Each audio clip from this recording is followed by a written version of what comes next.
Muy buenas noches, bienvenidos a las noticias. Nosotros somos delincuentes educados y no les vamos a hacer nada si colaboran. Con esa singular frase se presentaron esta mañana 4 ladrones aparentemente muy experimentados en un banco en la comuna de Las Condes. Su rápido y organizado plan les permitió arrancar con un botín de 130 millones de pesos. Sustraen el arma al vigilante que se encontraba en el lugar. Se nota que estaba muy coordinado todo, porque la camioneta llega y los tipos salen. 9:10 de la mañana y esta sucursal BBVA funciona normalmente, todo el personal trabajando y 3 clientes adentro cuando... 4 individuos ingresan, intimidan, uno de ellos con un arma de fuego corta, sustraen el arma al vigilante que se encontraba en el lugar, acceden a la bóveda. Pero todo bajo una carta de presentación bastante novedosa. Ellos se autodenominaron como delincuentes educados. Les dijeron, no se preocupen, esto va a ser en silencio, no va a haber ninguna grosería, pero hagan lo que nosotros les decimos. Los ladrones tenían la cara semitapada, lo que le permitió a trabajadores del banco entrever que todos tenían cerca de 50 años. Salen los tipos corriendo y se suben a la camioneta y me llama la atención que dos o tres se subieron al pick-up de la camioneta. Pero usando una metodología muy particular, consiguieron llevarse 130 millones de pesos y tardaron menos de 5 minutos. Sin gritos, sin nada, muy sigilosamente, y arrancaron. ¿Se trata entonces de una banda experimentada? Evidentemente la pluralidad de sujetos y el modus operandi que pudieron haber ocupado en el mismo nos da cuenta de que podría existir alguna organización previa. El auxiliar de aseo del banco, aún en shock, llamó a su familia para contarles lo que había pasado. Y es que los ladrones le quitaron el arma al guardia justo después de entrar al banco. Con ambas en su poder, toda la situación estaba bajo su control. Sí, pero tengo que esperar a ella que lo que me diga. ¿Ya? Ya yo me voy porque no estoy bien, no estoy bien ahora. Afortunadamente habían pocos clientes al interior de la misma, lo que permitió al mismo tiempo a los sujetos actuar y sustraer esa cantidad de dinero. Mientras los peritajes continúan, aún no hay información del paradero de ninguno de los delincuentes y tampoco de la camioneta en la que escaparon en dirección al poniente de la capital. ¿Ha escuchado hablar del peligroso juego de la ballena azul? Si tiene un hijo adolescente, seguro sí. A mí me tocó también escucharlo porque los niños de alguna manera se preocupan. Llegó a Chile. Esta tarde la PDI confirmó la primera denuncia en Antofagasta. Se trata de una menor de 12 años que este martes habría sido amenazada para realizar una serie de retos, como le llaman en ese juego. Lo aterrador es que estas pruebas incitan a realizarse cortes, en la fase final incluso a suicidarse.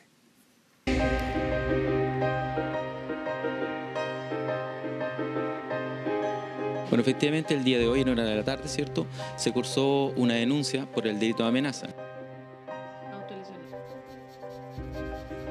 Llega hasta la etapa número 5 y en la cual el día de ayer se realiza 15 cortes en uno de sus brazos.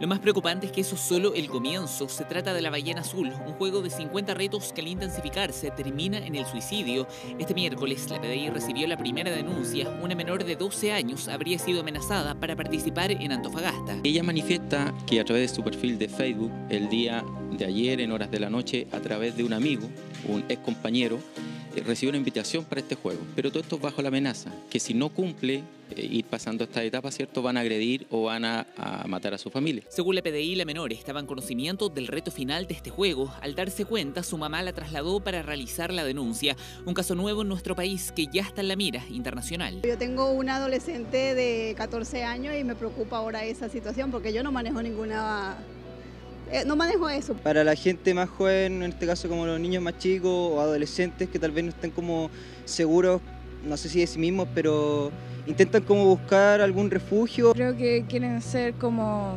aceptados y ser importantes para la sociedad. Y son ellos los más vulnerables a caer en la ballena azul. Aunque no está claro, se cree que nació en Rusia. El juego parte con una invitación en redes sociales. La idea es que el participante cumpla los 50 retos que se van intensificando, entre ellos a realizarse esta figura en el cuerpo con un cuchillo. Solo en Rusia podría haber gatillado más de 130 suicidios, casos que también se investigan en Colombia y Brasil.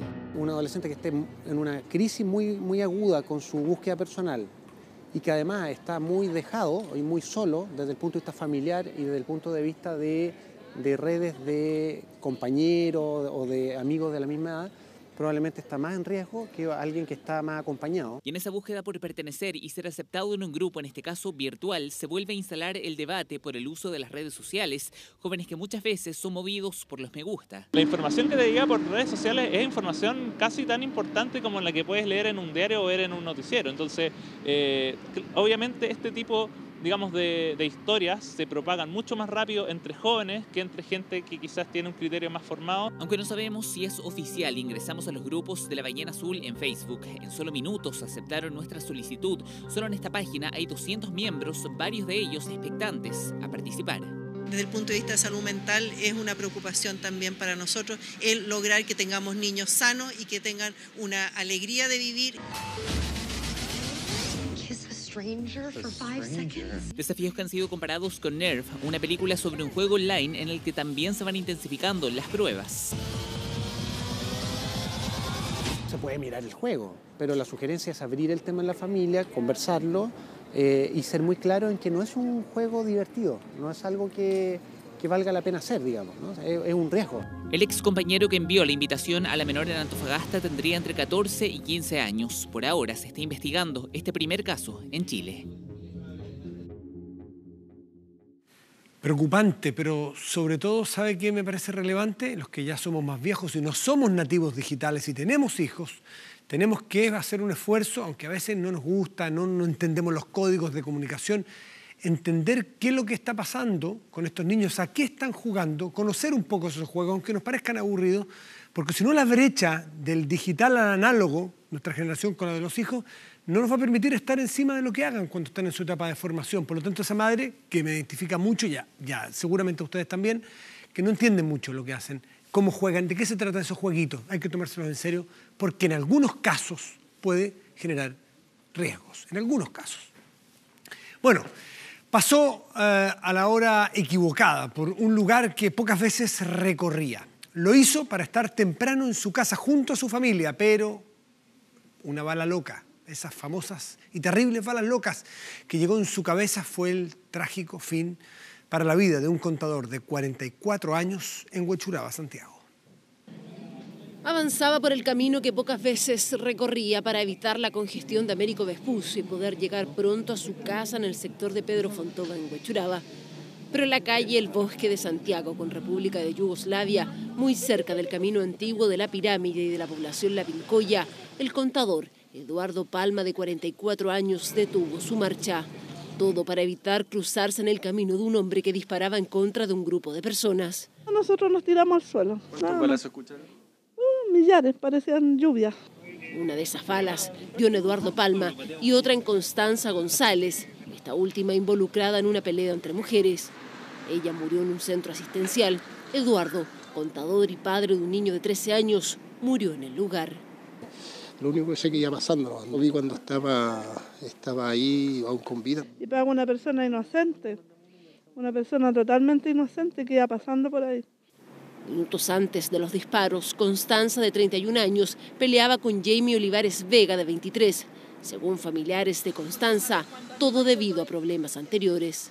El 22 de mayo ya le habían pegado a mi cuñada, ella, denunciamos, los tocaba al juicio y todo, pero nunca le pusieron una medida protectora a ella todo. Por información preliminar ya tendríamos identificado al autor de este ilícito, por cuanto se están realizando las diligencias pertinentes para poder lograr su detención. El autor de los disparos, según la policía, es el hermano de Jamie Olivares Vega.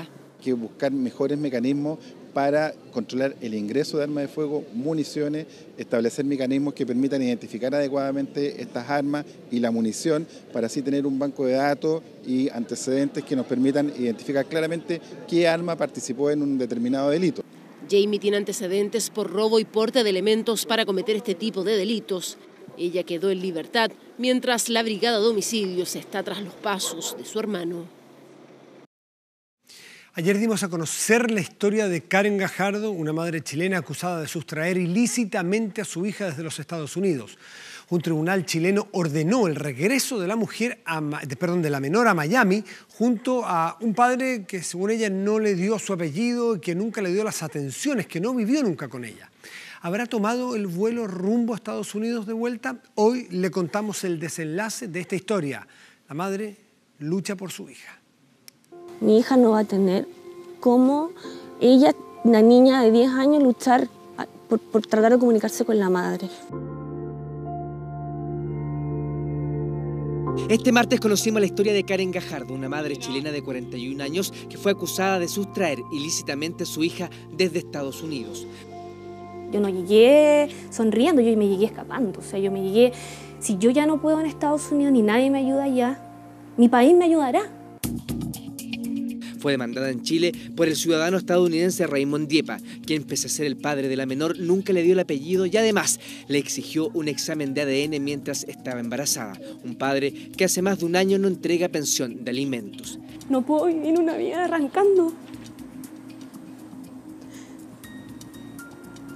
Que yo creo que cualquier madre haría eso. Porque yo me siento como chilena abandonada. Karen confiesa que llegó arrancando de un círculo de violencia psicológica y económica a la que era sometida por parte de este abogado radicado en Miami. Y te hiere y abusa y juega con tus sentimientos y tu miedo.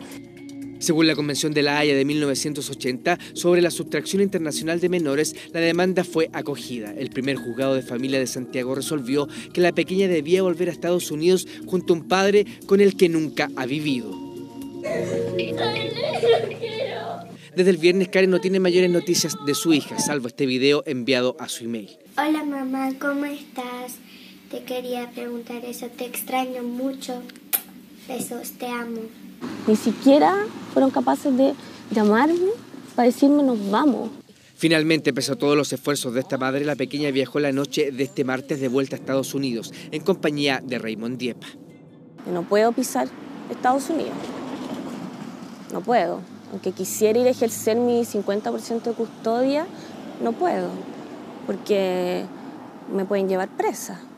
O sea, esto no es para ellos un crimen lo que yo hice. La madre de esta niña tiene una orden de arresto en Estados Unidos. Ella pisa suelo norteamericano y cae detenida.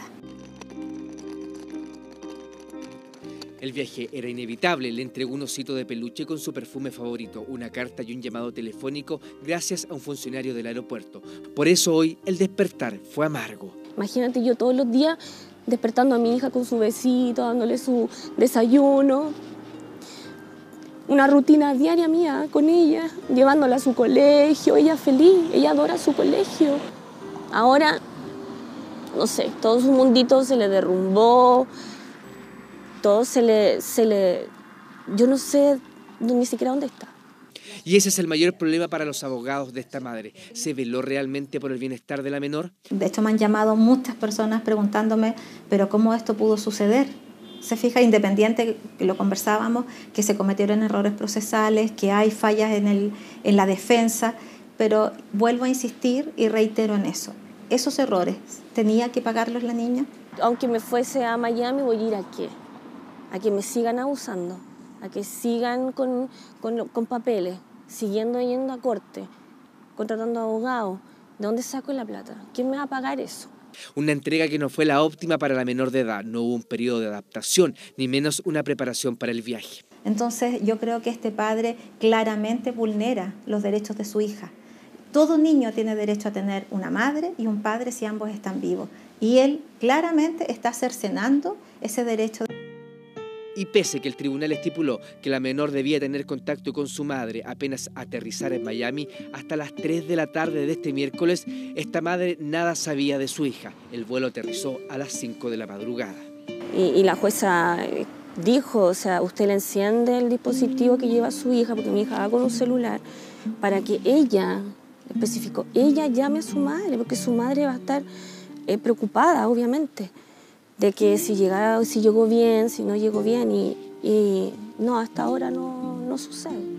Tras el reportaje de 24 horas, Karen recibió innumerables muestras de apoyo. Para y entera aquí, hablando contigo, por lo que he visto de la reacción de la gente, de mucha gente que ni me conoce, que me ha apoyado, que yo creo que se debe sentir súper identificado, porque no es fácil quitarle a una madre su hija, ¿me entiendes? Entonces, eso a mí me da como fuerza para pararme, seguir trabajando y seguir tratando de que alguien me escuche. Y yo creo que la ciudadanía se ha sentido bastante indefensa. Yo creo que todos se han puesto en el lugar de esta madre, pero también se han preguntado, ¿y si a mí me pasara? Solicitamos una entrevista con la defensa del ciudadano estadounidense, pero la Corporación de Defensa Judicial se excusó de participar de este segundo reportaje. Mientras, Karen tuvo que volver al trabajo, ya vendió una casa para pagar los abogados y ahora necesita recursos para poder recuperar a su hija. Yo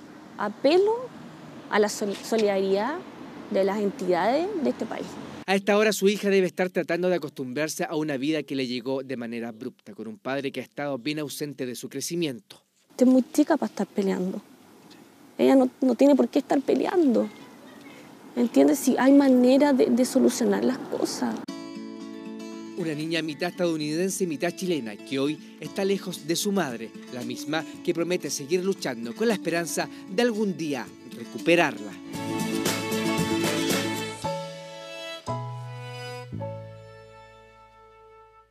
Qué difícil saber entre dos versiones tan encontradas dónde está la justa razón.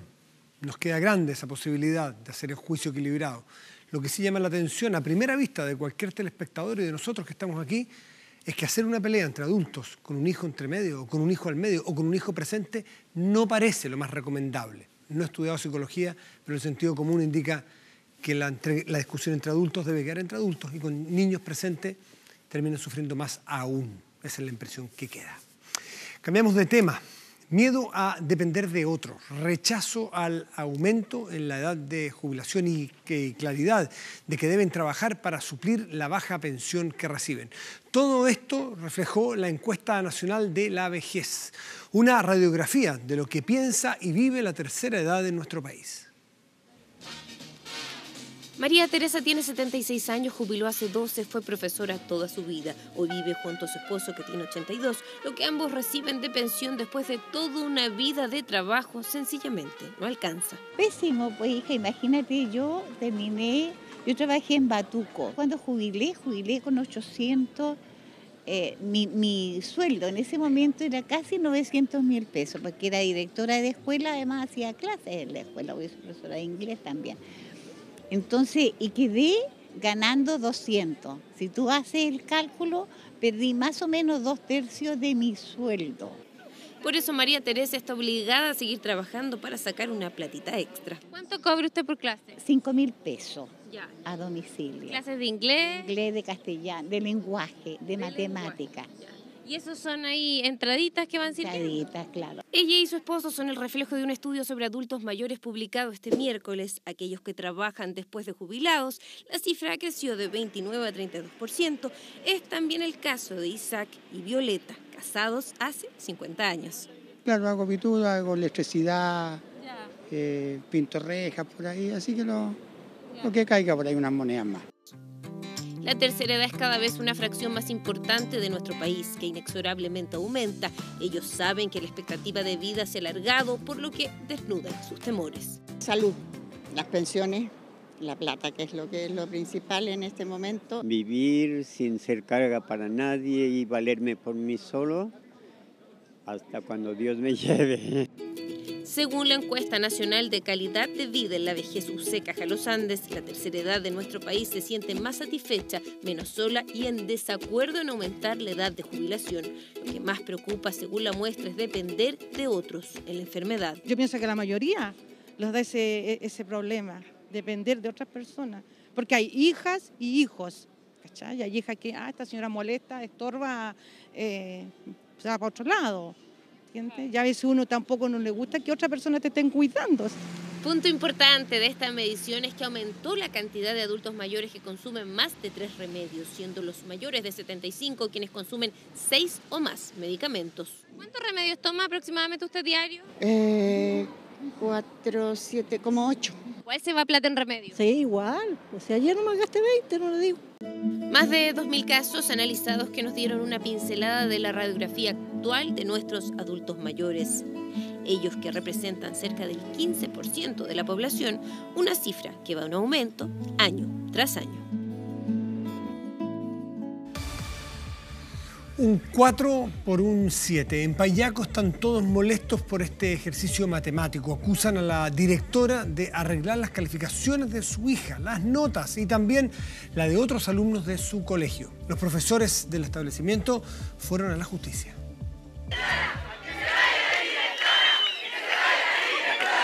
Así de molestos están los alumnos del Liceo Rodolfo Amando Filippi de Payaco, región de Los Ríos. El motivo, piden la renuncia de la directora. La acusan de prácticas indebidas. Fue en noviembre de 2016 donde la máxima autoridad del colegio habría modificado las calificaciones de algunos estudiantes de cuarto medio. Entre ellos estaban las de su hija. Lo que hacía era cambiar la peor nota por un 7. El tema de la manipulación de las notas fue perjudicial y va denigrando a todos nuestros compañeros que día a día se esfuerzan. Sí, ella favoreció a su hija y a otras personas. Nosotros no tenemos profesores, hay varios cursos que no estamos teniendo clases. En este minuto los más afectados somos los terceros y los cuartos medios. Primero fue una denuncia anónima, luego fueron los profesores los que llevaron el caso a la fiscalía. Ahora son los estudiantes y apoderados quienes exigen la salida de la directora, quien pese a haber un sumario en su contra y ausentarse por algunas semanas, hoy sigue ejerciendo su cargo. ¿Qué valor vamos a enseñar nosotros ahora cuando quien debió mantener toda la rigurosidad, la exigencia, ya respecto de todos los elementos que se dan en la unidad educativa es la directora? Y ella, digamos, nos hace esto. Para los profesores fue como un balde de agua fría enterarse del cambio de notas. Tomó los libros de clase cuando ya estaba encerrado por los colegas y cambió notas, es decir, donde había un 4 aparecen 7. Es un delito, puesto que es adulterar, ¿no es cierto?, un instrumento público. En mis 33 años de servicio jamás había ocurrido algo así como esto. Con una demanda por falsificación de instrumento público, los profesores esperan que responda ante la justicia. 3 años de cárcel es la pena que arriesga. Lo que buscamos es que se sepa la verdad, que se haga justicia y en el evento de que exista la comisión de un delito y haya participación culpable, que haya una condena. Se resuelva de la mejor manera con el diálogo, no estamos de acuerdo efectivamente con las tomas de los establecimientos personales, porque en definitiva son los alumnos los que pierden. La comunidad escolar espera que el prestigio del colegio no siga manchándose por una práctica indebida de su directora, quien no quiso referirse a la denuncia en su contra. Santiago, dicen algunos, es poco amigable con aquellos que les gusta disfrutar de la ciudad, de la tranquilidad. Claro, porque el ruido urbano, ese que provocan las micros, el metro, las aglomeraciones, los vecinos que ponen la música muy fuerte sin respetar a los que no quieren escucharla, y los tacos superan con creces las normas de los países más desarrollados. Incluso hay esquinas de la capital donde la vida a ratos se hace francamente insoportable. Los 2 millones de vehículos y las 6.500 micros del Transantiago tienen trastornada a la capital. Juntos generan tanto ruido que da vergüenza comparar a Chile con el resto de los países que integran la OCDE. Lo tolerable son 65 decibeles. Un bus del Transantiago, mira, sobrepasa los 85 decibeles, son niveles altísimos. O sea, es probable que la gente que está viviendo, que vive aquí cerca de la Alameda, está impactada por la contaminación acústica. La bocina está regulada por la ley de tránsito, está prohibido tocar la bocina. Solamente se permite en caso de inminente accidente. El transporte es responsable del 70% del ruido. Santiago, Las Condes y Ñuñoa están entre las comunas más bulliciosas de la capital. El mapa del ruido, elaborado por el Ministerio de Medio Ambiente, indica estos puntos como los más complicados para vivir. ¿Se puede dormir acá bien? Es costumbre, es una cosa de costumbre. Luis Mora vive en calle Manuel Rodríguez. Está en un piso 11, pero frente a su departamento emerge el metro y la autopista central. Las micros son ruidosas, aquí la autopista se encajona y el ruido sí es molesto. Y a pesar de estar en el piso 11 se escucha fuerte, ¿no? ¿O es lo mismo que estar abajo casi? Y yo creo que se escucha un poco más fuerte que abajo. Tanto ruido en la calle puede ser perjudicial para la salud y provocar daños de carácter irreparable. La exposición a ruido es dosis dependiente, ¿ya? Intensidad y cantidad de minutos a las que yo me expongo a esa intensidad de sonido. Y es acumulativa, ¿ya? Entonces, ¿qué es lo que ocurre? Si yo diariamente me expongo a una cierta intensidad de ruido por un número de minutos o de horas, eso gradualmente va a ir dañando mi audición. ¿Y esos daños son irreparables? Son irreparables. Podemos paliarlos con audioprótesis, pero tú no puedes, o sea, no tenemos disponible actualmente terapias que puedan restaurar la audición sin la necesidad de audioprótesis. Nosotros nos comparamos con la OECD. Nuestros países vecinos no tienen normas de ruido. Nosotros regulamos el ruido de las fuentes fijas, construcciones, discotecas, bares, locales comerciales, todos están regulados. Huechuraba, Loprado, San Joaquín y Padre Hurtado son las únicas que pasan el sedazo de la OCDE. El anillo Américo Vespucio es uno de los grandes problemas en las noches. Allí nadie respeta los decibeles máximos y se vive con el frenesí de una gran capital.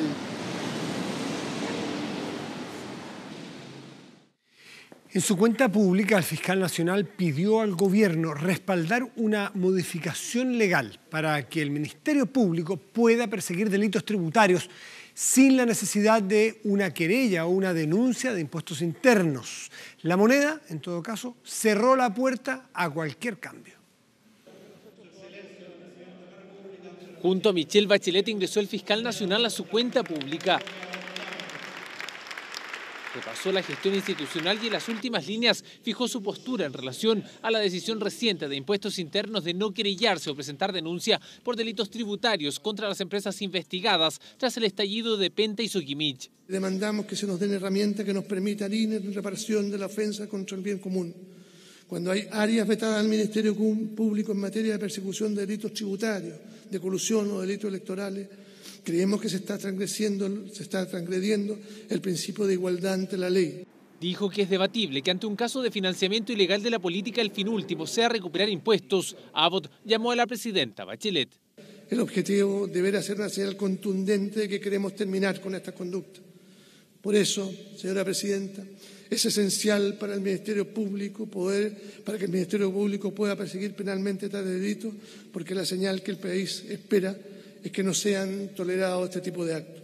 Desde el gobierno, la respuesta fue tajante. El Servicio de Impuestos Internos hace su tarea es recaudar recursos para el fisco y para eso tiene los instrumentos legales que tiene. El Ejecutivo no tiene en carpeta ninguna modificación al respecto. En el país no hay engaño, como se dice, pero sabemos que en las atribuciones de los órganos en el Estado de Chile, en un Estado de Derecho, como el chileno, lo fija la ley. Vamos a perseverar en nuestra pretensión. ¿Si hubiese esperado una respuesta distinta? Cuando uno hace una petición, por cierto que espera, nosotros una respuesta distinta. Creo que el llamado del fiscal nacional hoy día fue a que lo resuelva este problema, lo resuelva el Parlamento. Y creo yo que es una buena vía. La ley como está hoy día le entrega una facultad discrecional al Servicio de Impuestos Internos para decidir si se presentan o no querellas y si se investigan o no estos delitos o fraudes tributarios. Y creo que ha sido mal ejercida.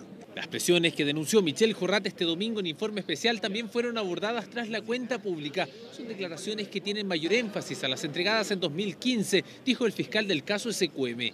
Eso hace necesario entonces una nueva citación porque las declaraciones de él prestadas ante el canal de televisión son distintas a aquellas que presta en junio del año 2015 en la Fiscalía. Cuenta pública en la que la máxima autoridad del Ministerio Público también pidió no utilizar a la Fiscalía con fines políticos o electorales. El lobo quedó colgando. Ahí está, colgando de un poste del alumbrado público en la playa. Así quedó una turista estadounidense en Iquique, minutos después de saltar desde los cerros de Alto Hospicio, sobrevolando la ciudad sin la ayuda de ningún instructor. Conchetumare, el lobo quedó colgado. Lo que en un primer momento sacaba risas, derivaba rápidamente en preocupación e incertidumbre. Un parapentista acababa de chocar de manera repentina contra un poste del alumbrado. Se sacudía de un lado a otro ante la mirada incrédula de un grupo de funcionarios municipales que trabajaban en el sector de Playa Brava, en Iquique. Acudimos inmediatamente con un par de trabajadores a prestarle auxilio, dándonos cuenta en el lugar de que era una dama de origen extranjero. Minutos antes, la víctima, de nacionalidad estadounidense, se había lanzado desde los cerros de Alto Hospicio, vuelo que seguro nunca imaginó terminaría así.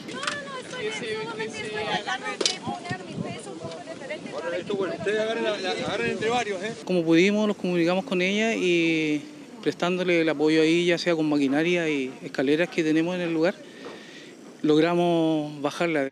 Sin embargo, para quienes saben del tema, este accidente no es casualidad. Día a día llegan a Iquique turistas extranjeros en busca de sensaciones extremas.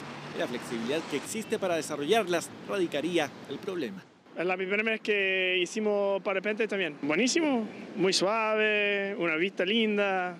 Esta es tierra de nadie. Acá vuelan, toman un parapente, se tiran del cerro y nadie fiscaliza, nadie dice nada. Molestia de este reconocido exponente, quien asegura que nuestra realidad dista mucho de lo que ocurre en otros países. En Estados Unidos tienes que tener un permiso. Acá vienen y no tienen permiso, entonces uno no sabe si la persona tiene experiencia para volar, si ella está facultada para aterrizar en la playa.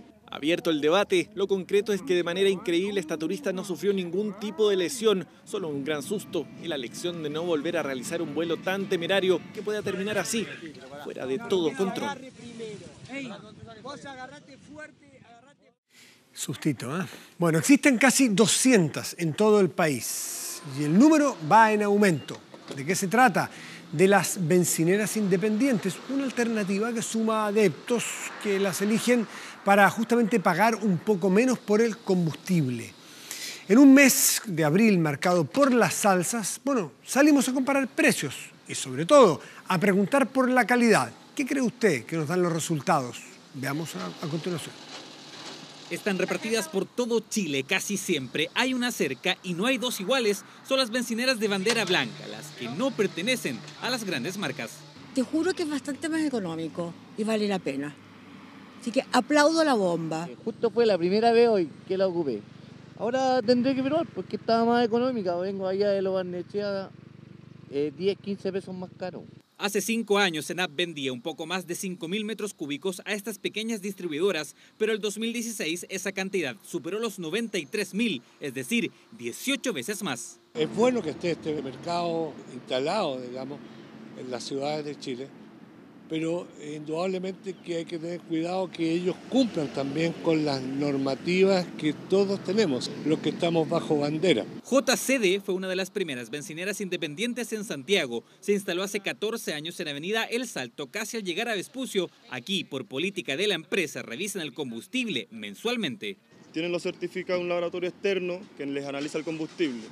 ¿Sí? Nunca hemos tenido problema con clientes de que no, que es que el combustible me salió mal o que está contaminado, no. Por eso muchos ya se decidieron y optaron por esta alternativa, buscando el ahorro. Es muy buena opción, pues. Yo donde vivo tengo la bomba, la misma benzina que yo echo aquí a 6.98, allá la tengo a 7.80 en Huachuraba, a 7.80, entonces es una gran diferencia. Y si comparamos dentro de una comuna, este servicentro de bandera blanca en Recoleta vende la benzina de 95 octanos en 711 pesos el litro, mientras esta de cadena lo hace 17 pesos más cara. Tener costos operacionales más bajos es la clave para conseguir esa diferencia. No invierten tanto en publicidad, de repente los lugares no son tan bonitos, pero no sé si eso te importa o no te importa. Lo que importa está en lo que echas en el auto, más que la publicidad.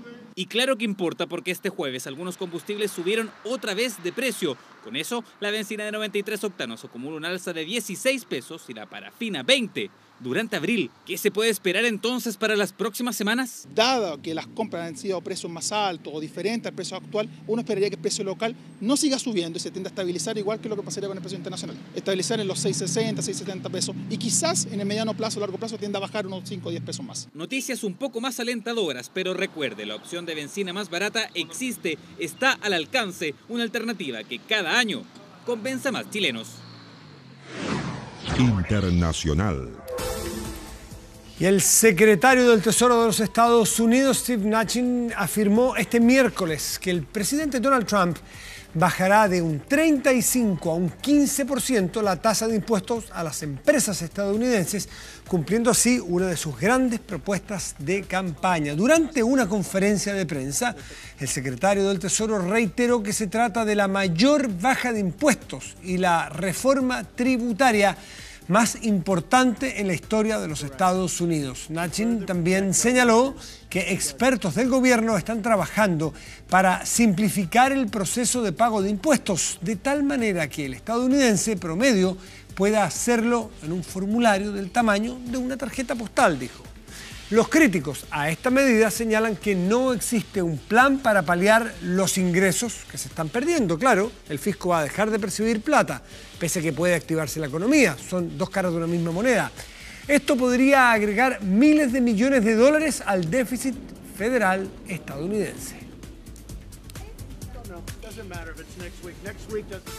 Mató a su hija, se suicidó y todo lo transmitió a través de Facebook Live. Hablamos del crimen que conmociona a Tailandia y que ha abierto una serie de cuestionamientos por la incapacidad de esa red social o de cualquier red social de evitar que se publique este tipo de contenidos.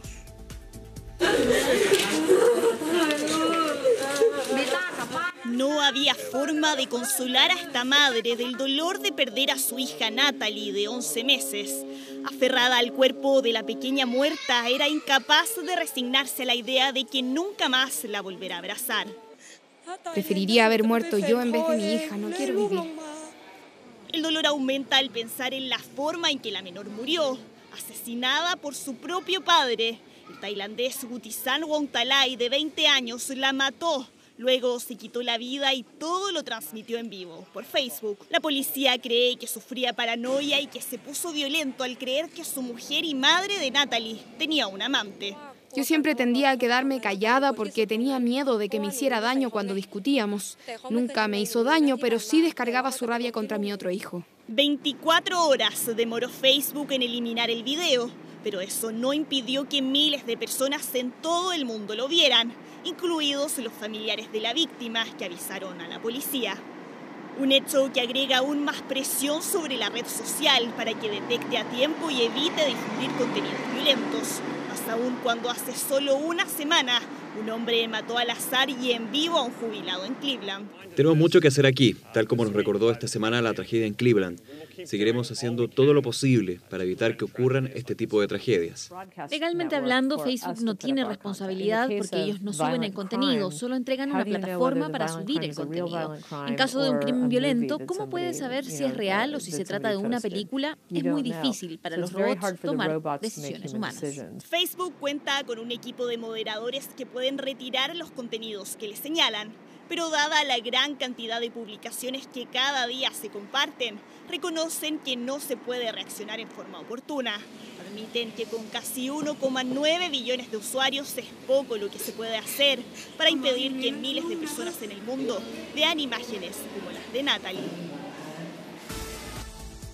Bueno, Venezuela anunció el inicio del proceso de retiro de la Organización de Estados Americanos, la OEA.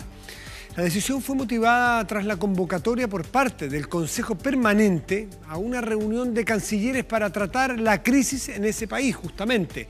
Pero la canciller venezolana Delcy Rodríguez, a quien vemos, declaró que la OEA busca criminalizar a su gobierno y desestabilizar la democracia. Denunció también que la organización, para poder tratar cualquier tema relacionado con Venezuela, debe contar con su expresa autorización. Y al no hacerlo, se estaría entonces violando la normativa interna del bloque. La resolución obtuvo 19 votos a favor, 10 en contra y 4 abstenciones. Chile, Argentina y Perú se encuentran entre los países que apoyaron la moción. También se anunció que el gobierno de Maduro convocó a una reunión de emergencia de cancilleres de la Comunidad de Estados Latinoamericanos y Caribeños para abordar los supuestos ataques contra la democracia venezolana. Ha anunciado que la reunión de urgencia del Senado.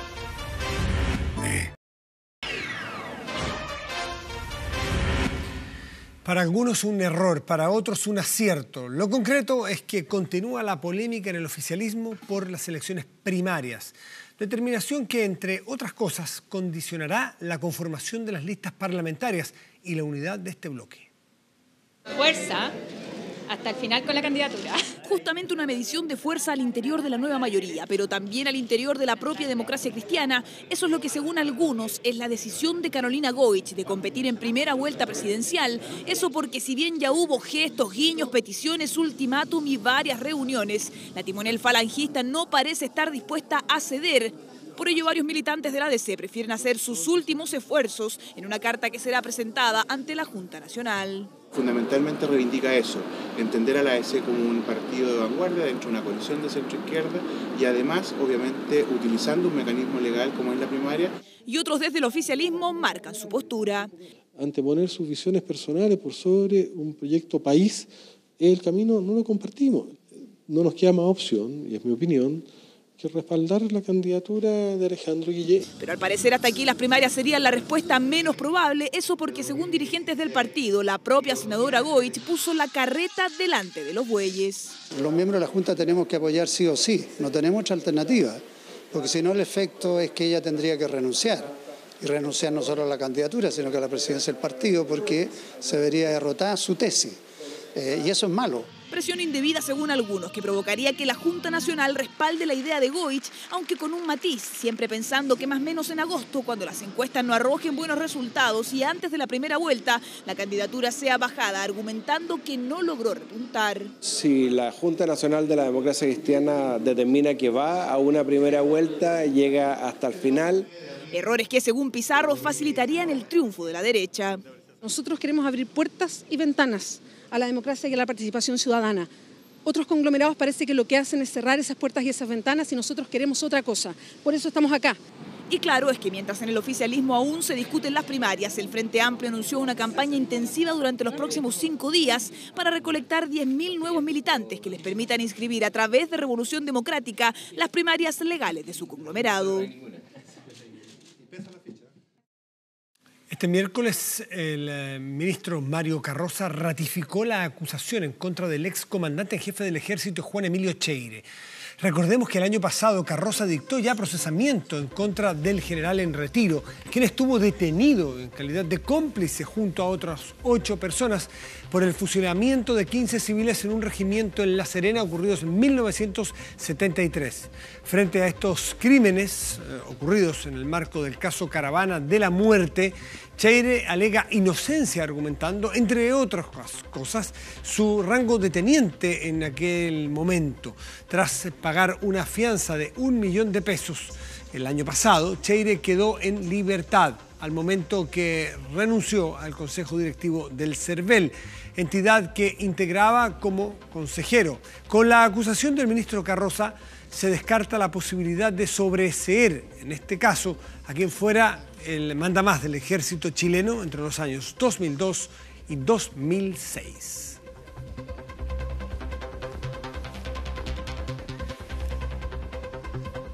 Quieren formar una familia como cualquiera, pero a 10 días del nacimiento de su hijo aún no pueden estar con él. El hospital se niega a entregárselos. Es el difícil momento que vive una pareja de jóvenes en Copiapó. Ambos son discapacitados y por ello acusan al recinto de salud de discriminación. ¿Cómo termina esta historia? Lo vemos en la siguiente nota.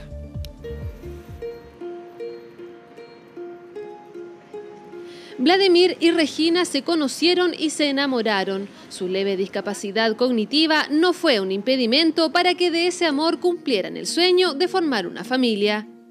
Hace 12 días nació Moisés en perfectas condiciones, sin embargo, nada ha sido fácil. Me siento bajoneado, me siento mal, porque no me lo quieren entregar. Ellos me están a mí como incriminando por tener un poquito de discapacidad y vivir en unas tomas. Me coloqué a llorar harto porque quiero tenerlo conmigo allá en la casa. Dicen que han recibido malos tratos y amenazas con que no les entregarían al bebé si lo hacen público. ¿El Sename va a tomar medidas ahora con respecto a esta situación? Si usted quiere información, diríjase al Tribunal de Familia y ahí se la pueden entregar. ¿Y por qué no podemos conversar con los padres del menor? conversen con ellos. Si ellos quieren entregar la información, es decisión de ellos. Sí, están amenazando que lo iban a quitar la guagua para dejarlo ahí, que yo no podía hablar con la empresa, con Canal. ¿Con nosotros? Con ustedes. Desde el hospital regional indicaron que la medida fue tomada por el Tribunal de Familia y que de antes de nacer el menor ya contaba con una medida de protección, aludiendo a su discapacidad y a las condiciones de vivir en una toma. Lo que busca la medida de protección frente a este tipo de casos es efectivamente verificar que estén las condiciones tanto sociales como también psicológicas y de habilidades parentales para poder asumir la crianza de un bebé. Y eso es el objeto, entonces eso es lo que se está explorando. Sin embargo, el Tribunal de Familia desmintió hoy los dichos del hospital, ordenando la entrega inmediata del menor a sus padres, indicando que no existe medida de protección alguna y que una posible discapacidad o precariedad económica no son causas para privarlos del cuidado del bebé. El día de hoy fue bonito, porque vamos a ver que vamos a estar con nuestro hijo. Contento. Tomarlo en brazos, hacerle harto cariño, ¿bien? ¿Veo ahí los pañales que están ahí? Sí, ¿está preparando ya? Sí, estamos preparando, así que lo van a dar acá. Ahí estamos esperando. Tenemos todas las cosas ya. Falta la pura cuna, ¿no? Angustia de estos jóvenes que lentamente desaparece y en pocas horas podrían estar con su pequeño Moisés en casa, pese a los obstáculos que, como dicen, el propio sistema les ha puesto para ejercer su derecho a ser padres. Reportajes 24. Anoche partieron 46 jóvenes chilenos de la Selección Nacional de Cheerleaders rumbo a Orlando, Estados Unidos. Van a competir, validar y en lo posible superar el segundo lugar obtenido el año pasado en el Campeonato Mundial de esta misma disciplina. Se pagaron sus pasajes y la estadía. Son muchachos que dedican sus vidas a riesgo de lesiones y carencias personales en este deporte desconocido, pero donde Chile es una potencia. 46 jóvenes chilenos deberán demostrar en tan solo 2 minutos y medio que el fuerte y esforzado entrenamiento que tuvieron durante un año valió la pena y que el sueño de ser número 1 puede convertirse en realidad.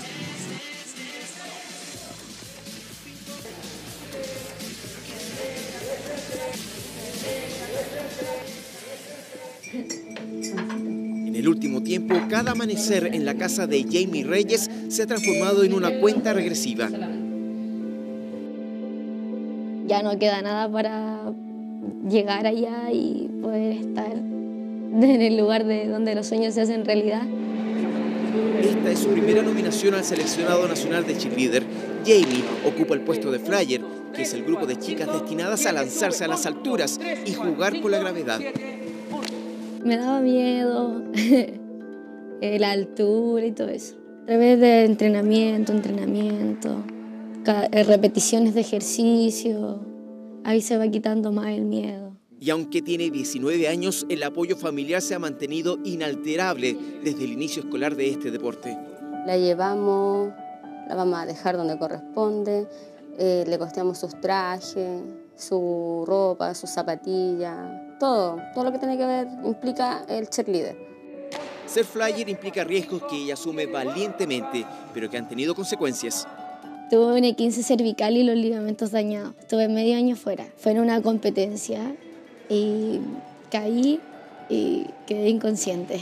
Volví con temor. Me costó mucho volver a tener la confianza en las bases. 1, 2, 3, subo. 5, 7, 1, 2, 3, 4, 5.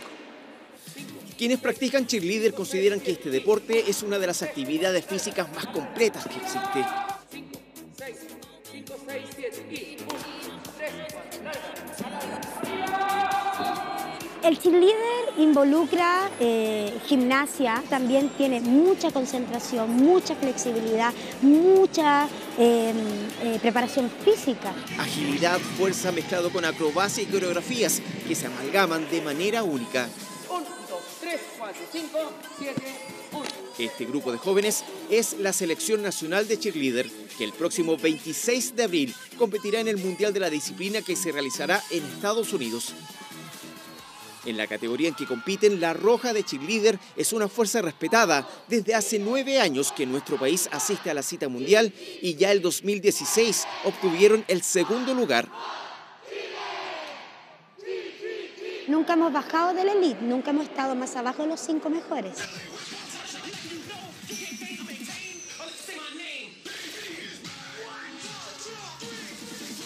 Pero este año quieren ir por más y para ello un total de casi 50 jóvenes de distintas partes del país entrenan todos los días con miras a volver a estar en el podio de los mejores, pero esta vez con el oro entre sus manos. Nosotros creemos que hemos alcanzado un nivel donde podemos ser competencia contra cualquier nación en esta disciplina. Mamá, me voy a trabajar. Ya, hija. Chau. Que Dios la bendiga. Después voy a entrenar. ¿Vamos para el entrenamiento para después? Sí. Además de la responsabilidad deportiva que significa ser un seleccionado nacional, tanto ella como el resto del equipo de cheerleader debe asumir el compromiso de costearse el pasaje y la estadía en Estados Unidos para competir por el país. Estamos en la casa de Jamie Reyes haciendo la última actividad para su viaje a Estados Unidos por el Team Chile. Empanaditas. Le mandamos toda la fuerza y el cariño de parte de su familia. Digan, ¡vamos, Jamie!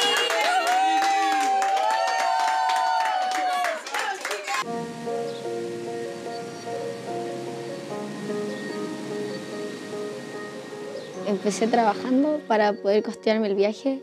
Mis papás igual me han ayudado, mi abuelo, mi familia han hecho actividades para generar recursos, para poder pagarme el vuelo, para poder pagar la estadía, para todo, para cumplir el sueño de poder viajar a Disney.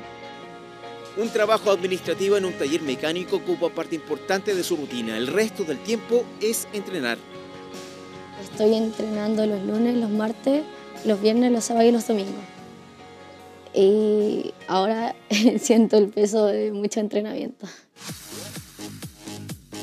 Originalmente el cheerleader nació como una actividad más que un deporte.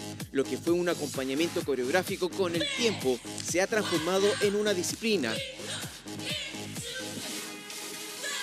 Cuando se inicia, aparece como una manera de hacer porras o ánimo, o dar ánimo a los equipos de básquetbol. Ahí se inicia, pero solo se baila, solo se ejecutan algunas habilidades coreográficas a lo mejor. Pero el cheerleader comenzó a avanzar y creó sus propias técnicas de elevación, de lanzamiento, su propio reglamento de ejecución. A sus 24 años, Jimmy Candia encontró en el cheerleader su destino de vida y desarrollo personal. Yo comencé en un taller de gimnasia artística que hizo una profesora de educación física a mí. Bien autodidacta, salía yo a entrenar al pasto junto con un amigo. Entonces, de ahí surgió la motivación y de a poquito fui adquiriendo elementos y así avancé. Las acrobacias escolares dieron paso a rutinas circenses.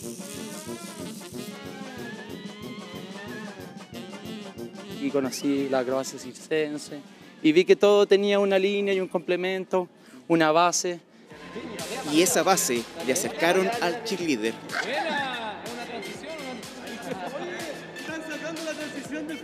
Y vi que hacían mortales, vi que hacían flick flag y vi que elevaban a la niña, entonces lo encontré bastante dinámico y bastante entretenido. Solamente porque la gimnasia artística es un poco más cara, ¿ya? Y mi familia no tenía los gastos suficientes para pagarme, ¿ya? Y el taller municipal de cheerleader era gratis, entonces yo...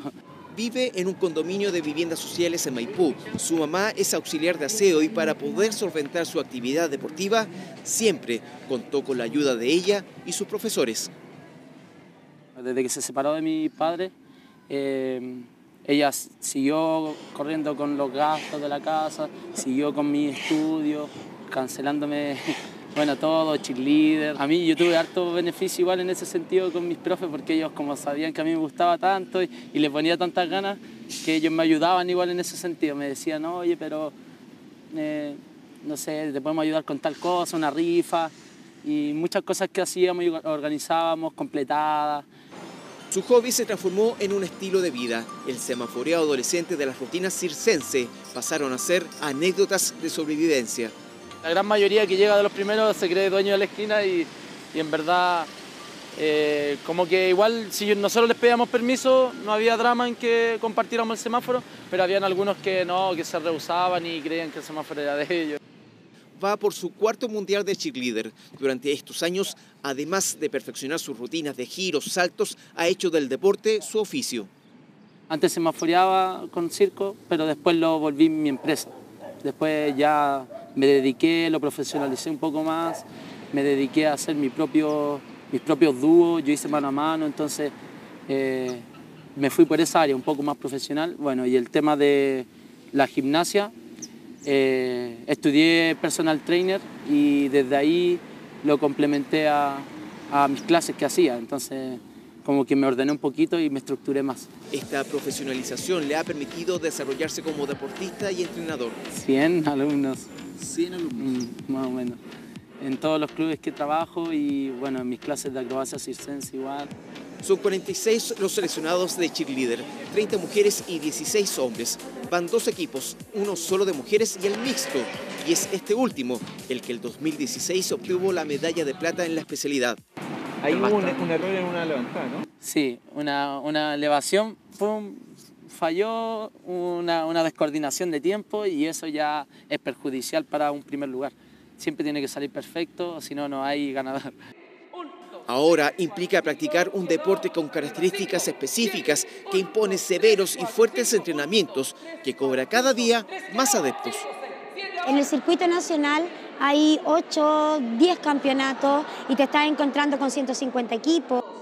El equipo femenino se concentró en Antofagasta. 3 clubes privados son quienes aportaron el contingente de esta selección. Por 2 semanas, las chicas entrenaron casi 9 horas al día.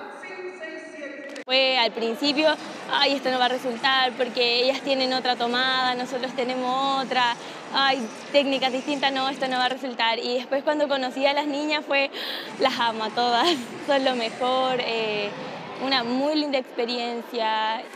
El seleccionado mixto, conformado por jóvenes de distintas regiones del país, trabajó en Santiago un fin de semana al mes.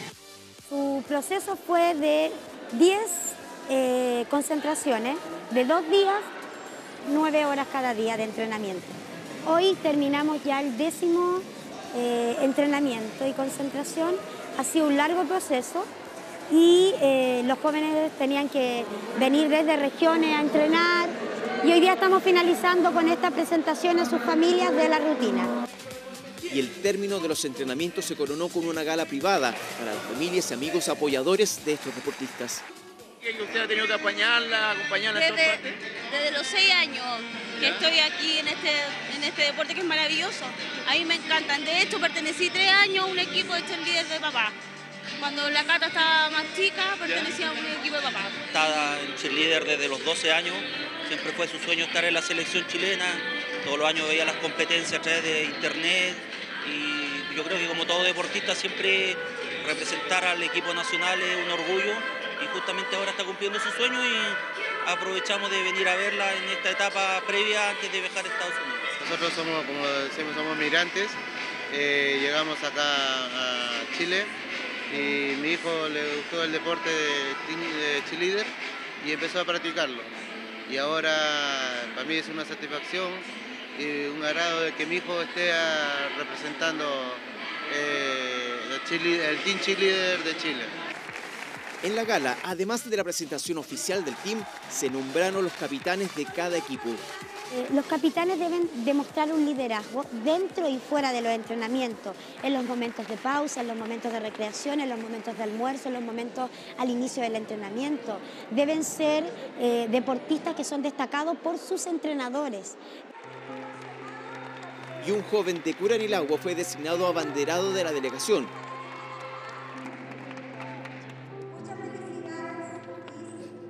Practico cheerleader desde los 17 años, ya tengo 30 años, segundo año que voy por la selección chilena. En Curanilagua tengo un equipo que se llama Warriors también. Este año estoy trabajando con chicos de inclusión también. Soy entrenador y no, súper bien. La rutina que exhibirán en Estados Unidos queda reservada por un tema estratégico solo para ese día.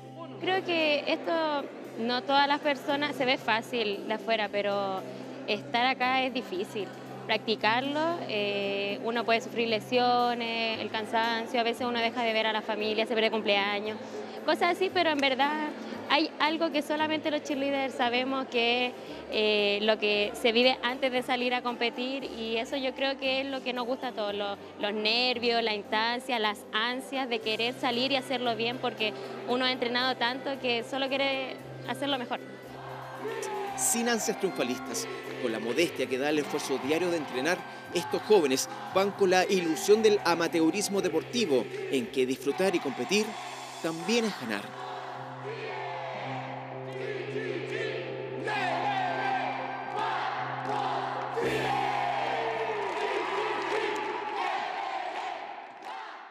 ...24 horas Deportes. ¿Qué tal? ¿Cómo están? Muy buenas noches. Noticias importantes para el futuro de nuestro fútbol a nivel selección, del fútbol sudamericano también, con todo lo que ha ocurrido en el Congreso de la Conmebol que se está desarrollando, que terminó en realidad hoy en nuestro país tras un par de días donde estuvieron todos los dirigentes y el presidente de la FIFA, Gianni Infantino, que confirmó una cosa muy importante, que va a haber 6 cupos y medio a partir del Mundial del 2026. Esto se había rumoreado, se había dicho, pero es distinto que lo diga la máxima autoridad de la FIFA. Esto por un lado. También se habló del Mundial del 2030. Se confirma que Sudamérica va a ir por él. La idea es que sea Argentina, Uruguay y Chile, aunque esto todavía no es oficial. Y otro tema importante tiene que ver con la Copa América del 2019. Se va a desarrollar en Brasil, esto está confirmado, y podría haber invitaciones a selecciones europeas, como por ejemplo España, Portugal, Francia, Italia, y también asiáticas. Buen día. ¿Cómo están? ¿Todo bien? Todos raudos, comenzando por el presidente de la FIFA, Gianni Infantino, llegaban al Congreso de la Conmebol que se realizó en Santiago. Arturo Salá era el anfitrión y ahí conversaba con el mismo Infantino y Alejandro Domínguez, el presidente de la Conmebol, quien agradecía por ser un excelente anfitrión. Un congreso marcado también por el recuerdo de los episodios de corrupción que sacudieron a la FIFA y a la Conmebol. En su discurso, Salá se pronunció. Después de la crisis vivida, viene un periodo de normalización y estabilización para luego empezar a construir. Domínguez se lo escuchaba atentamente, pero además estaban los presidentes de las federaciones para que los conozca. Vilmar Valdés de Uruguay, Laureano González de Venezuela, Ramón Jesurum de Colombia, Arturo Salá de Chile, Claudio Tapia de Argentina, Edwin Oviedo de Perú, Robert Harrison de Paraguay, Marco Peredo de Bolivia, Carlos Villasís de Ecuador y Ramiro Bastos de Brasil. Todos atentos escucharon las palabras de Infantino, que comenzaba con un guiño a Chile. Dijo sentirse feliz de estar en el país. Campeón de Sudamérica en 2015 y campeón de todas las Américas en 2016. Sacó aplausos Infantino, que habló de su mandato, de la sanidad económica de la FIFA, el fomento de la tecnología en el fútbol e insiste del Mundial a partir de 2026, en el cual vamos a tener 48 equipos. Entonces Conmebol va a tener, no como hasta ahora, 4 cupos y medio, sino 6 cupos y medio. ¿Por qué? Porque lo merece. Un anuncio importante que se sumó al de la Copa América de Brasil 2019, que tendrá los 10 países de la Conmebol y 6 invitados a definir por la organización, que incluso pueden ser de Europa. Eso va a quedar en manos de que el comité organizador local proponga la estrategia y ahí también quiénes serían los eventuales invitados para llegar a ese número. Bueno, Copa América con equipos europeos es un mundial, entonces esto es vive con equipos de otras confederaciones. Otro anuncio, el 2020 seguramente habrá otra Copa América y se estudia que sea en Estados Unidos. Nuestra mirada también está puesta sobre el año 2030, el de la Copa del Mundo, aquí en nuestro continente, aquí en el continente que lo vio nacer. Fue el dardo que le lanzó el presidente de la Conmebol al de la FIFA, la organización del Mundial de 2030 en Sudamérica, donde Chile asoma como uno de los postulantes. Se aprobó por la FIFA de que puedan ser organizados en conjunto, incluso hasta por 3 países. Yo creo que estamos preparados y si está la posibilidad de hacerlo en conjunto, pienso que no es una utopía. Bueno, hasta el 2030 hay tiempo, para ver. Todo comienza con una intención. A partir de que hay una intención y que la intención es real, nos toca a nosotros los dirigentes en conjunto con los países que quisieran ser anfitriones, hacer que esta intención se convierta en real. Se intenta dar el mensaje que esta es una nueva Conmebol limpia y transparente. Santiago fue la sede escogida para un congreso que esta vez tuvo un invitado de lujo, el presidente de la FIFA, Gianni Infantino. Otra buena noticia para nuestro país. El 2018 la Copa América Femenil se va a desarrollar en nuestras canchas. Así es que seguiremos teniendo fútbol sudamericano y del bueno, y también para las mujeres que están siendo integradas siempre, no solamente con este tipo de eventos, sino también en los discursos. Siempre se las menciona a ellas, los árbitros, a los entrenadores. Es parte claramente de una nueva etapa de la FIFA. Pero también se refirieron a los fraudes. Por ahora admitiendo un fraude de 140 millones de dólares. Esto, eso sí, estas cifras y los nombres que involucraron en la auditoría que dieron a conocer hoy corresponden a cuentas, por ejemplo, personales de Nicolás Leos y a investigaciones que se han hecho dentro de Paraguay. La investigación que incluye a Sergio Jadwe, por ejemplo, al expresidente de la Conmebol, a este hombre, a Juan Ángel Napud, a los otros dirigentes Conmebol que están detenidos en Estados Unidos, a Alejandro Bursaco. Esos nombres hoy no, y esas cifras hoy no se dieron a conocer, sí se reconocieron como parte de otra investigación, de otra auditoría, pero estos 140 millones de dólares que hoy se entregaron en el informe o que se dio cuenta de ello, corresponden a una parte nomás. Hay mucho más dinero involucrado y hay más personas involucradas también, y la gestión de Alejandro Domínguez ha sido notable porque nunca en la historia se habían realizado cuentas públicas de las gestiones de la Conmebol y ahora se hizo. Bien, vamos a ver y escuchar, ¿no es cierto?, qué dijeron al respecto los dirigentes. Se ha hecho un daño irreparable al fútbol a través de todos estos malos manejos durante mucho tiempo. Y hoy estamos poniendo a consideración y en conocimiento, rindiendo cuenta a los dirigentes y a todo el mundo del fútbol. Hemos identificado a personas responsables, hemos identificado modus operandi. El siguiente paso es formular la acusación ante la Fiscalía. Bien. Vamos a ver lo que pasó en la fecha 28, un partido pendiente que había entre el Arsenal y el Leicester. El remate al palo de Alexis Sánchez.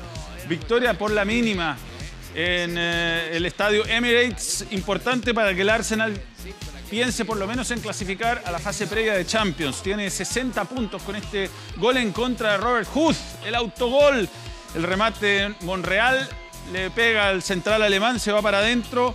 60 puntos, les decía, a 4 del Manchester City, que es el último que está clasificando a la fase previa de este torneo. Expulsado, no, debió ser el rival, pero le mostraron amarilla a Alexis por un pelotazo que recibió en la cara. Cuestión insólita al final del encuentro. El Bayern Múnich ha tenido una semana para el olvido. Perdió ahora en la semifinal de la Copa Alemania. Ahí está el gol de Marco Reus, el 1-0. Va a darlo vuelta transitoriamente el equipo de Arturo Vidal, que jugó los 90 minutos a través de Javi Martínez primero y de Matt Hummels después. Antes este remate que se ha desviado de zurda de Arturo Vidal. Llegaría el 2-1. Lindo gol, ¿eh? La jugada de Frank Ribéry, la definición de Hummels para que se vayan así al descanso. Pero en el segundo tiempo, esta acción desde el sector derecho, el centro de Dembélé, el cabezazo de Aubameyang, el jugador de Gabón. 2-2 el encuentro.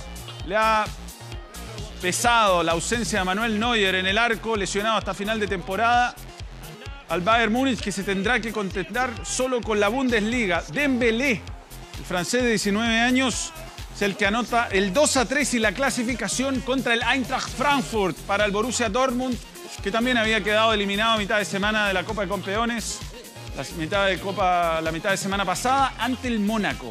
Barcelona goleó 7-1 a Osasuna y lo condenó al descenso, aunque era muy difícil que se salvara el equipo visitante en el Camp Nou. El gol de Lionel Messi, el 32 para él en esta temporada. Luego vienen los goles de André Gómez, minuto 30 del primer tiempo para el 2-0. El tiro libre de Roberto Torres al palo de Ter Stegen lo engaña. Alguna ilusión del empate para Osasuna, pero después se desataría la goleada. El remate al palo de Piqué. André Gómez agarra el rebote para el 3-1. El 4-1. Lionel Messi, gol 33. de él en la liga, es el máximo anotador. Paco Alcácer, el 5-1, asistencia de Arda Turán. Y atención con esto, porque tras este penal de Mérida sobre Denis Suárez, se para Mascherano frente a la pelota, no falla y anota su primer gol en 319 partidos con la camiseta de Barcelona. Lo que va a necesitar Barcelona es que se caiga el Real Madrid, que también ganó 6-2 a Deportivo La Coruña con suplentes. Y se mantienen igualados en la tabla de posiciones al tope, aunque Real Madrid con un partido aún pendiente ante el Celta de Vigo. Y a propósito de la Liga Española, Sampaoli ya reconocido no solamente por los dirigentes, incluso en palabras del propio entrenador. Está bien, no lo reconoce formalmente, pero lo asume. Y por ejemplo, el ex entrenador Edgardo Bauza también lo da como el próximo técnico de la selección argentina. Lo cierto es que una vez que termine la Liga Española, si logra clasificar a Champions, lo hará de la mejor manera. Sampaoli será el nuevo entrenador del seleccionado albiceleste, que está complicado para llegar a Rusia. En Argentina el nombre de Jorge Sampaoli está en boca de todos. El exentrenador de La Roja tiene prácticamente amarrada su contratación en la selección argentina. Incluso el presidente de la AFA, Claudio Chiqui Tapia, ya le pone fecha de presentación. El 20 de mayo va a estar. Los últimos días de mayo sin duda vamos a anunciar quién es el técnico.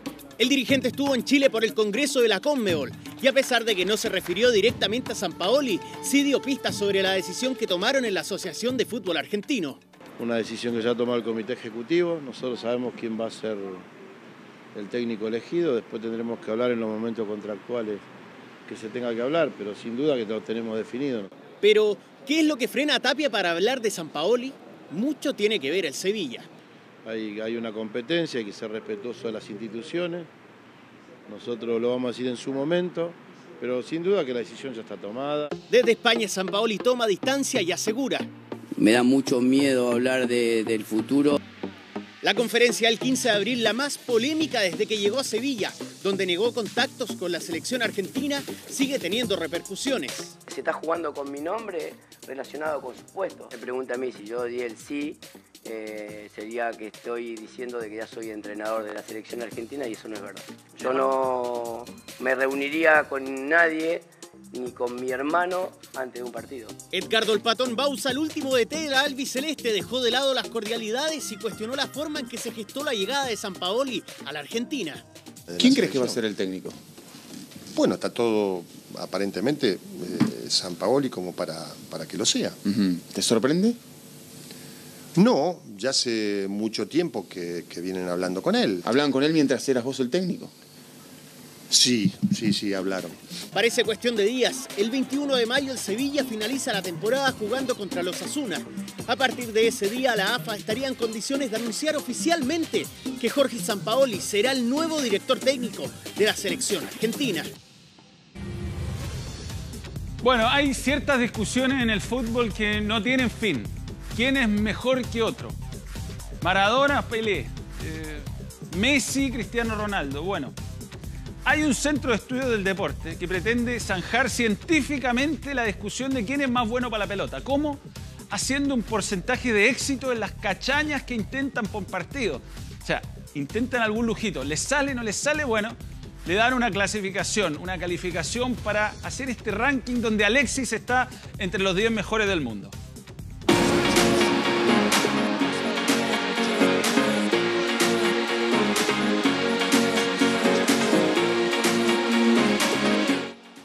Sus goles un arma letal, sus regates un sello distintivo.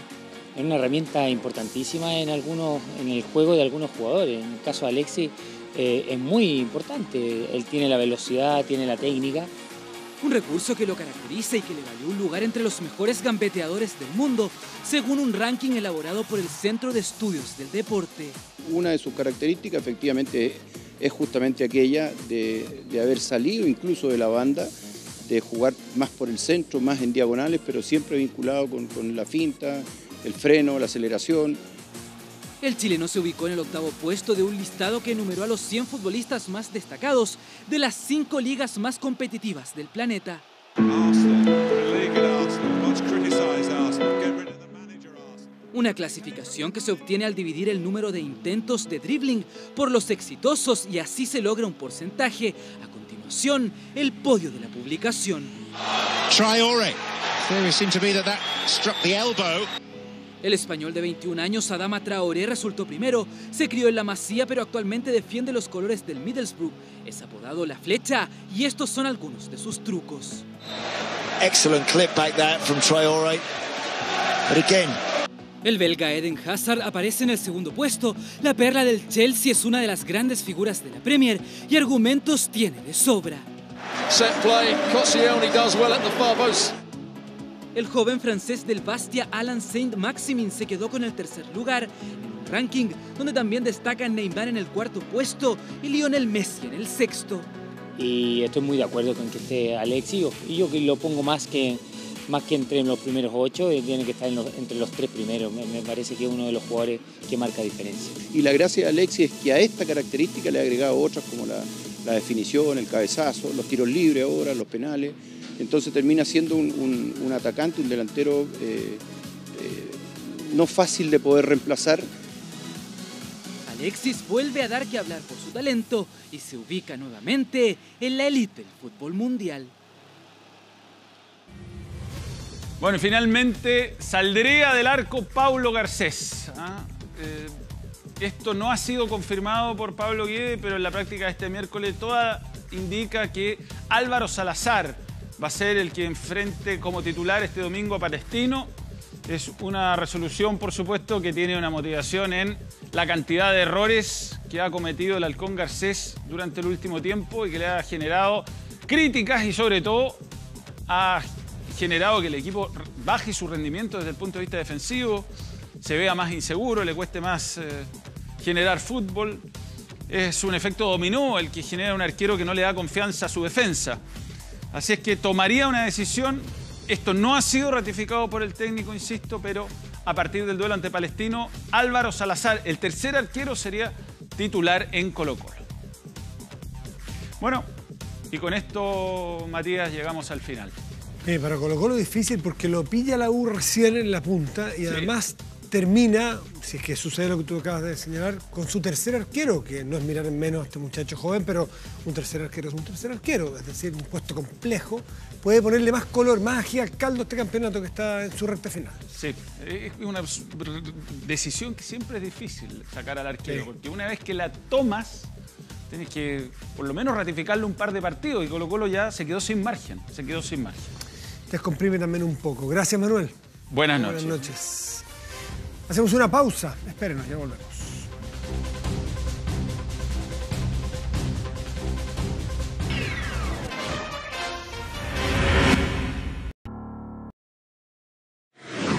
Internacional. La policía francesa, en conjunto con efectivos belgas, interroga a 10 sospechosos de haber suministrado el armamento utilizado en los atentados que golpearon al semanario Charlie Hebdo, ¿se acuerdan? En Francia, y luego un supermercado kosher en 2015. Los arrestos se realizaron en Francia y Bélgica. El operativo comenzó el lunes y se prolongó hasta la jornada de este miércoles. La policía aún no entrega detalles de la identidad ni nacionalidad de los involucrados. Según medios franceses, las personas detenidas le habrían entregado las armas al hombre que 2 días después del ataque contra el semanario secuestró clientes y empleados de un supermercado kosher y mató a 4 rehenes antes de ser abatido por la policía gala. Recordemos que 17 personas murieron en los ataques sucesivos entre el 7 y el 9 de enero de 2015 en París.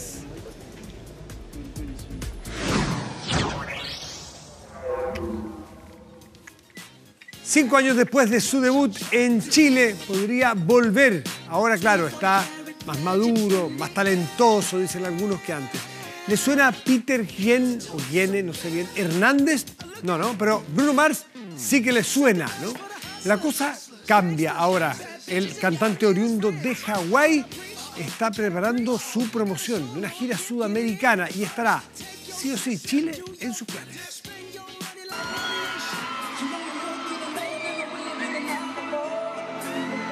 Está en su mejor momento y creo que es el momento de ir a ver a Bruno Mars si viene a Chile.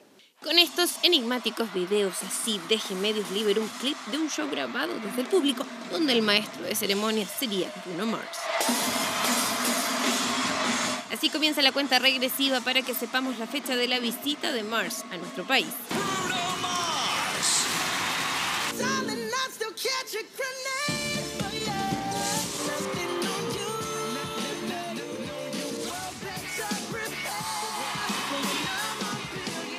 Produce, que toca, canta, baila. Yo creo que ese es el sello de Bruno Mars.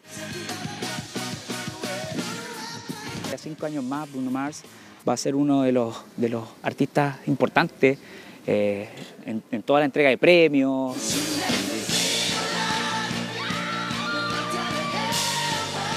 Que va en muy buen camino y se va a transformar, manteniendo los parámetros, en un nuevo Michael Jackson, este nuevo artista también que le está tocando los pies. Si con apenas 4 años, en los 90 fue presentado en la revista New York Times como el pequeño Elvis, ahora el cantante que nació en Hawái cosecha éxito tras éxito. Explosivas presentaciones.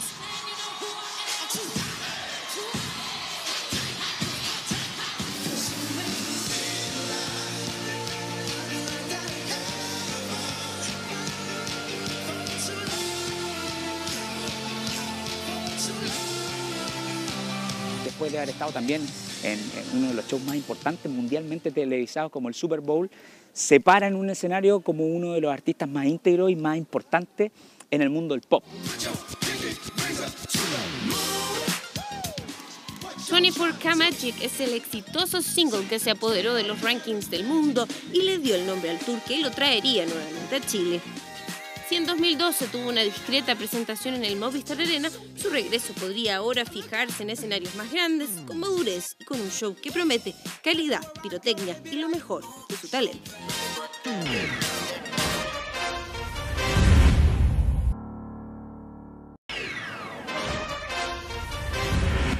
Y saben que esta noche Mónica Pérez no andaba de parranda. ¿Sabe dónde andaba? Yo se lo voy a contar.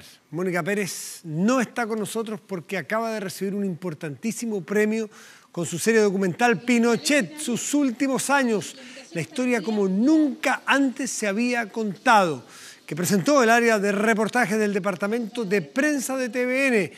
Un año de investigación, un año estuvo, soy testigo, yo me siento al lado de ella, estaba pero como hormiguita trabajando en esta serie que ganó la máxima categoría de producción audiovisual y como mejor documental periodístico de los premios de excelencia de la Universidad Alberto Hurtado. Pero junto a la Mónica también fueron premiados el equipo con que trabajó Raúl Gamboni, Ángeles Pacheco y Ronald Quinteros, quienes fueron parte de esta estupenda realización periodística que se emitió en 4 capítulos. Esto entre noviembre y diciembre del año pasado. Recomiendo que lo vea si no lo ha visto. Francamente es muy bueno. Tiene todas las fuentes. A propósito justamente de los 10 años de la muerte de Pinochet Ugarte. Felicitaciones entonces a la Mónica, a todo el equipo del Informe Especial que obtuvo el galardón por la investigación periodística con el reportaje. Este es otro premio, ¿eh? No se crea que vamos juntos. Otro premio.